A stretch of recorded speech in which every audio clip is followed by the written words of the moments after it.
October 1904, the Baltic Sea.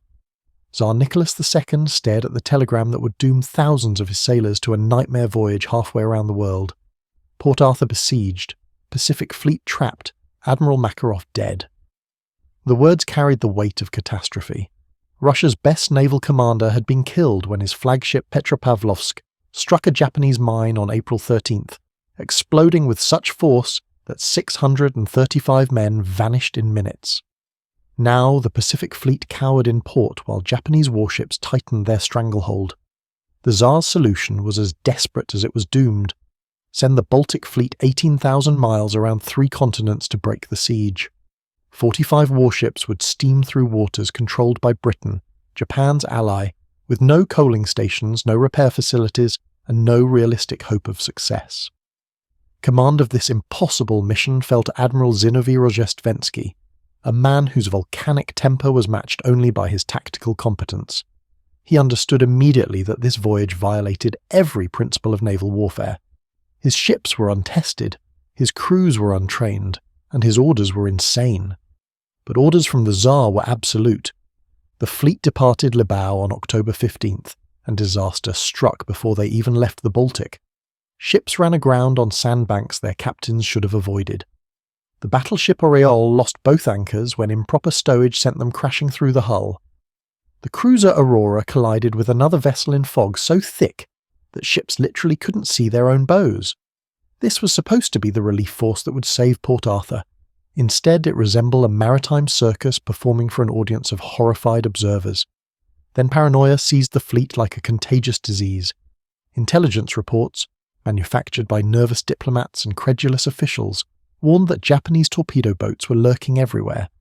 Never mind that Japan possessed no torpedo boats capable of operating 8,000 miles from their nearest base. Never mind that the physics of such a deployment were impossible.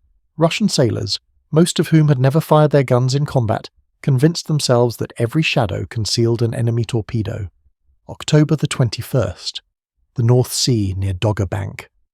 British fishing trawlers worked their nets in the cold darkness, their lights marking positions in the traditional patterns fishermen had used for generations. The Russian fleet, steaming through the night at high alert, spotted these lights and immediately concluded they had found the phantom Japanese torpedo boats.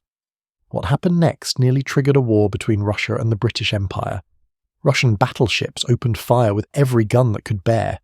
Shells screamed toward the fishing boats, creating geysers of water that dwarfed the tiny vessels. The trawler Crane took a direct hit and sank, killing 2 fishermen. 5 other boats were riddled with fragments. For 20 minutes, the most powerful warships in the Russian Navy bombarded civilian fishing vessels at point-blank range. The gunnery was so catastrophically incompetent that dozens of ships firing hundreds of shells barely managed to damage boats made of wood.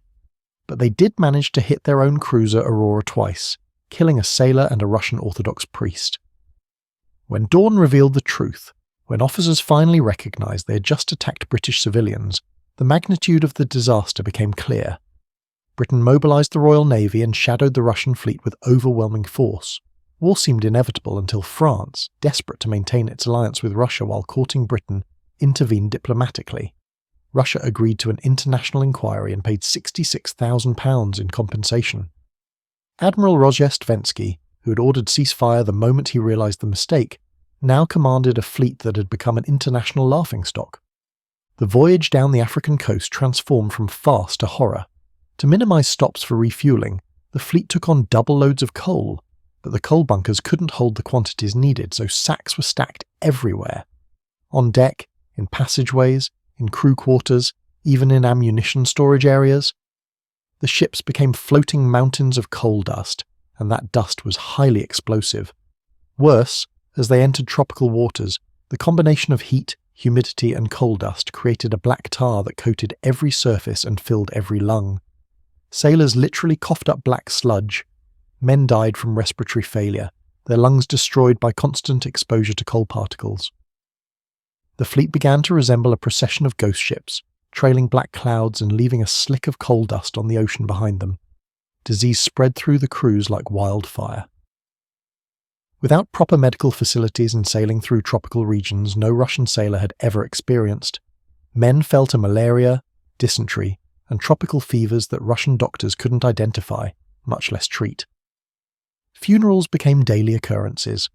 Bodies wrapped in canvas splashed into the ocean so frequently that sailors stopped attending the ceremonies. Then there was Kamchatka, the repair ship that somehow became the fleet's mascot of incompetence. Originally built as a collier and hastily converted while still under construction, Kamchatka was crewed by men whose skill matched their ship's pedigree. The vessel reported phantom attacks with such regularity that other ships began ignoring its distress calls. On October 21st, Kamchatka radioed that 8 Japanese torpedo boats were attacking. This false report helped trigger the Dogger Bank incident. On December 25th, while the fleet sailed between Luderitz Bay and Madagascar, Kamchatka sent a signal asking if anyone saw torpedo boats. The battleship Knyaz Suvorov, Rozhestvensky's flagship, briefly went to battle stations before realizing it was another false alarm. During one funeral, Kamchatka accidentally fired a live shell instead of a blank during the salute, hitting Aurora yet again. The ship seemed cursed with a supernatural ability to cause disasters. December 1904, Madagascar. The fleet anchored at Nossi Bay for what should have been brief rest and resupply. Instead, they remained for 2 months while Rozhestvensky waited for orders and tried to avoid the reinforcements sailing from the Baltic to join him. News arrived that destroyed any remaining hope. Port Arthur had surrendered on January 2, 1905. The objective of their voyage no longer existed. The Pacific fleet they were supposed to relieve had been captured or destroyed. Their mission was pointless. Yet orders came to proceed to Vladivostok anyway, as if 18,000 miles of additional sailing would somehow produce victory from disaster. The delay in Madagascar broke whatever discipline remained. Officers drank themselves into stupors. One enterprising officer accidentally purchased several thousand opium-laced cigarettes and distributed them throughout the fleet before anyone realized what they contained. Men stumbled through their duties in drug-induced hazes, while their ships rotted in tropical waters.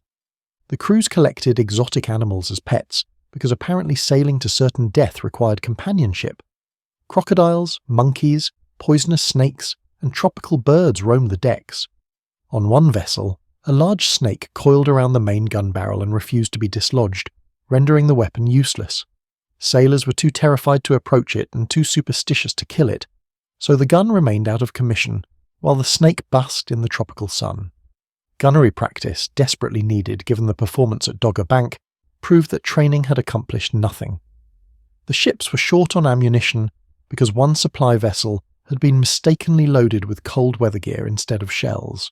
During one exercise, destroyers fired at stationary targets anchored nearby. Not one hit was scored. The only shell that struck anything hit the cruiser towing the target. A torpedo exercise turned even more catastrophic when a practice torpedo malfunctioned and circled back toward the Russian fleet, forcing ships to scatter in panic. These were the sailors who would soon face Admiral Togo's superbly trained Japanese fleet. Admiral Rozhestvensky's health deteriorated along with his fleet. He suffered from malaria and the stress of commanding a doomed expedition. His chief of staff suffered a brain hemorrhage that left him partially paralyzed but still on duty because no replacement existed. The Admiral's famous temper, already legendary, exploded regularly as he screamed at incompetent captains through a megaphone, his voice carrying across the water with strings of insults that shocked even hardened sailors. He watched helplessly as the 3rd Pacific Squadron approached to reinforce him. These ships, which Rozhestvensky privately called the self-sinkers, were obsolete vessels that should have been scrapped years earlier. Admiral Nikolai Nebogatov commanded coastal defense battleships never designed for ocean crossings, ancient cruisers held together by rust and prayer, and destroyers that could barely maintain formation in calm seas. Their arrival guaranteed that the fleet would be even slower and more vulnerable. March 1905. The combined 2nd and 3rd Pacific Squadrons finally departed Madagascar. The fleet now included some of the newest battleships in the Russian Navy, the 4 Borodino-class ships that represented France's best pre-dreadnought design. But these modern vessels were chained to floating wrecks that could barely make 9 knots. The journey across the Indian Ocean resembled a funeral procession. Ships broke down constantly. The tropical climate and months at sea without proper maintenance had taken their toll. Hulls were fouled with barnacles and marine growth that reduced speed even further. Engines designed for Baltic temperatures overheated constantly in equatorial waters. The food had spoiled long ago, leaving crews subsisting on hardtack and whatever fish they could catch. Scurvy appeared among sailors who'd been at sea for 7 months without fresh vegetables. May 1905. The fleet approached the Tsushima Strait, the passage between Korea and Japan that led to Vladivostok. Admiral Rozhestvensky had 3 possible routes into the Sea of Japan. He could take the long way around Japan through either the Lapperouse Strait or Tsugaru Strait, adding days to a voyage that had already killed dozens of his men, or he could take the shortest route through Tsushima, knowing that Admiral Togo would be waiting. He chose Tsushima, perhaps hoping that speed would provide some advantage, perhaps simply accepting that the outcome was predetermined. The Russian fleet that entered the strait on May 27th bore little resemblance to the force that had departed the Baltic 7 months earlier. The ships were mechanical wrecks, the crews were diseased and exhausted. Morale had long since collapsed into fatalistic acceptance. They had sailed 18,000 miles through 3 oceans, survived international incidents that nearly caused wars, endured tropical diseases and coal dust poisoning, watched their comrades die and be buried at sea, all to reach this moment. Admiral Togo had been waiting with the patience of a predator that knows its prey must eventually arrive. The Japanese combined fleet was everything the Russian fleet was not. The ships were clean, fast, and perfectly maintained. The crews had trained constantly during the months the Russians spent struggling around Africa. Japanese gunnery was superb, their tactics were refined, and their morale was absolute confidence in victory. The battle began in early afternoon when Japanese scouts spotted the Russian formation. Togo's famous signal flashed from his flagship Mikasa. The fate of the empire depends on this battle. Let every man do his utmost. The Japanese fleet executed a maneuver that should have been suicidal, turning in succession across the Russian line of advance. For precious minutes, the lead Japanese ships were vulnerable to concentrated fire from the entire Russian fleet. But Russian gunnery, incompetent at doggerbank and no better after months of minimal practice, failed to capitalize. Japanese ships completed their turn unscathed. Then Japanese gunners demonstrated what competence looked like. Shells crashed into Russian ships with devastating accuracy. The Borodino-class battleships, with their distinctive tumble-home hulls and concentrated superstructures, proved to be death traps. Hits on the upper work started fires that spread through coal dust residue coating every surface. Within hours, all 4 modern battleships were burning wrecks. Knyaz Suvorov, Rozhestvensky's flagship, was hit so many times it became impossible to count the impacts. The admiral was seriously wounded by shell fragments. His staff carried him to a destroyer that tried to evacuate him, but he was captured when the destroyer surrendered. The old battleship Oriole, which had lost its anchors before even leaving the Baltic, absorbed dozens of hits but refused to sink. A testament to Russian construction, if not Russian competence. Nebergatov's obsolete 3rd Pacific Squadron ship survived the first day largely because the Japanese focused on the newer battleships first. But survival meant only that they would face surrender the next morning. May 28th. Dawn revealed the full scope of the catastrophe. Of 38 Russian warships that had entered the strait, 21 were sunk or scuttled, 7 were captured, and only 3 reached Vladivostok. 6 others limped into neutral ports and were interned. Russian casualties exceeded 5,000 dead and 6,000 captured. The Japanese lost 3 torpedo boats and 117 men killed. The Battle of Tsushima was the most complete naval victory in modern history. The Russian 2nd Pacific Squadron had travelled 18,000 miles to be annihilated in less than 2 days. Admiral Nebergatov, now in command after Rozhestvensky's wounding, faced the morning knowing his ancient battleships had no chance against Togo's undamaged fleet. Over the objections of his officers, he surrendered, turning over 4 battleships to the Japanese. He would later be court-martialed and sentenced to death, though the Tsar commuted it to 10 years' imprisonment. The voyage of the 2nd Pacific Squadron stands as perhaps the most disastrous military expedition in modern history. Every element that could go wrong did go wrong. The mission was conceived in desperation and executed in chaos. The ships were inadequate, the crews were unprepared, and the objective ceased to exist before they arrived.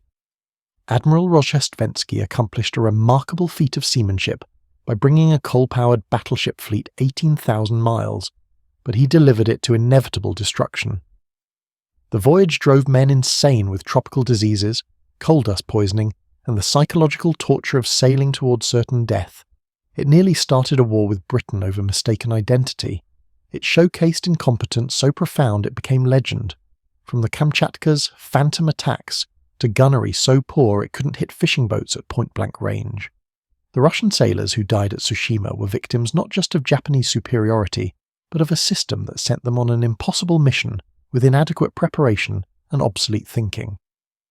Their voyage remains a cautionary tale about the dangers of desperation, incompetence, and refusing to accept military reality.